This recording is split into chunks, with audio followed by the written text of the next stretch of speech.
जी साहब। शुक्रिया जनाब स्पीकर। जनाब स्पीकर 2025-26 के हवाले से सेनेट की रिकमेंडेशन जो पेश की गई है, मैं कोशिश करूंगी कि रिपीट ना करूं उन सीरियल नंबर्स को जो ऑलरेडी डिस्कस हो चुके हैं।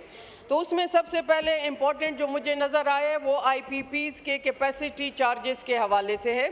और जनाब स्पीकर, हमारा जो तमाम बजट है उसका स्केलेटन अगर हम देखें तो वो डिपेंड करता है उस सर्कुलर डेट पे, जिसकी वजह से हमारे आज हाथ बंधे हुए हैं और हुकूमत जो है महदूदियत का शिकार है।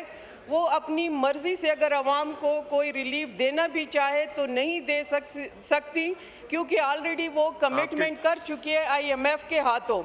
तो यहाँ पे मुझे ये तशनीकी ज़रूर नज़र आई है कि IPPs की को जो रीनेगोशिएशन की तरफ जो है इन्होंने भी कहा हुआ है, सेनेट वालों की तरफ से जो रिकमेंडेशन है कि इसकी अशद ज़रूरत है, क्योंकि जब तक हमारा ये सर्कुलर डेट जो है वो ख़त्म नहीं होगा इसी तरह इंटरेस्ट रेट इस पे बढ़ता जाएगा और हमारा तमाम बजट जो है वो इसके नीचे आके इसी तरह हम मजबूरियों के तहत जो टैक्स नेट बढ़ाने की बजाय हम टैक्स पे टैक्स बढ़ाएंगे और आवाम या कंज्यूमर जिस हवाले से है उस पे भी बोझ बढ़ता जाएगा। तो इसकी भी अशद ज़रूरत है कि इसको ज़रूर देखना चाहिए।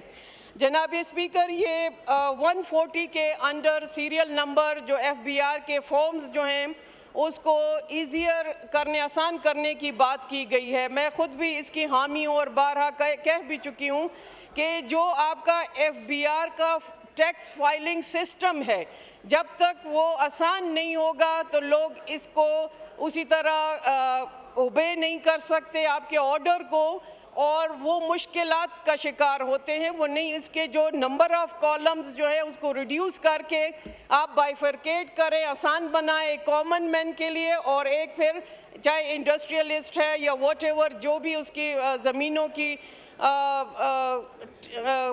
ज़मीन के हवाले से या प्रॉपर्टी है जो भी है, आप पूरा बजट भी हमारा थोड़ा इस तरह होना चाहिए कि एक जो बिलो दी पॉवर्टी लाइन है और एक मिडिल क्लास या अबव है, क्योंकि वो दोनों के अगर आप देखें सेंटिमेंट्स बिल्कुल फ़र्क होते हैं और आप सब के लिए एक ही तरह का बजट पेश करते हैं और एक ही तरह टैक्स लगाते हैं, जिससे कि वो उनको जीने का हक जो है, या मैं कहूँगी कि ब्रीदिंग स्पेस भी नहीं मिलता।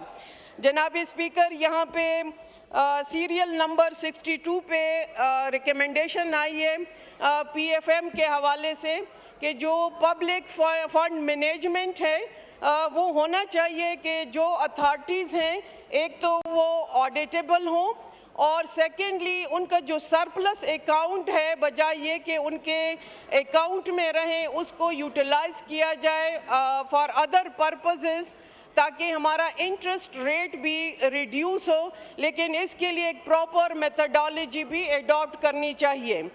जनाब स्पीकर, यहाँ पे बात हुई है डैम के हवाले से। अगर हुकूमत बड़े डैम नहीं बना सकती रिजर्वायर, तो एटलीस्ट छोटे छोटे डैम, बाकी हमारे मशरक़ वस्ता में कुछ कंट्रीज़ हैं उसकी एग्ज़ाम्पल्स को एडॉप्ट करके एटलीस्ट छोटे डैम बनाने चाहिए, ताकि वो हमें जो इनिशियल या अशद ज़रूरत है वो भी पूरे किए जाएं। बाकी सैलरीड क्लास के हवाले से तो डेफिनेटली सब ने बात करनी है। मैं भी इसमें बात ये करना चाहूँगी साहब, शुक्रिया। आज आप लगता है आज आखिरी दिन करना चाहते हैं इस बजट सेशन में कि जी तलाल साहब, जो एडहॉक रिलीफ है वो भी बेसिक सैलरीज में जम कर दिया जाए ताकि सैलरीड क्लास को भी इसका फ़ायदा हो।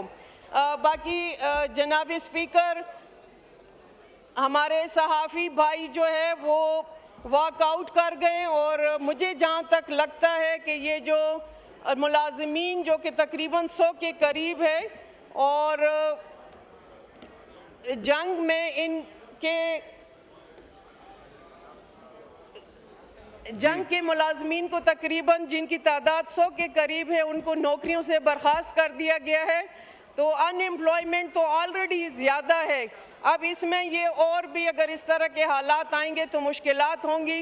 ये सहाफ़ियों की जो डिमांड है उस पर ज़रूर देखना चाहिए, और क्योंकि ये आज की अशद ज़रूरत भी है कि जो इस महंगाई के दौर में पटेल साहब, अपनी आप भी जरा ज़रूरतें तलाल पूरी साहब के साथ करने चले के लिए जाइए। अगर छोटी मोटी नौकरियां भी मीडिया। कहीं से मिलती हैं, डेली वेजेस है, तो हफीज उन डेली वेजेस वालों को भी आपने जो सजेशन आई है सेनेट की तरफ से उनको कंफर्म करने की, तो हम भी उसमें आवाज़ शामिल करते हैं। Thank you.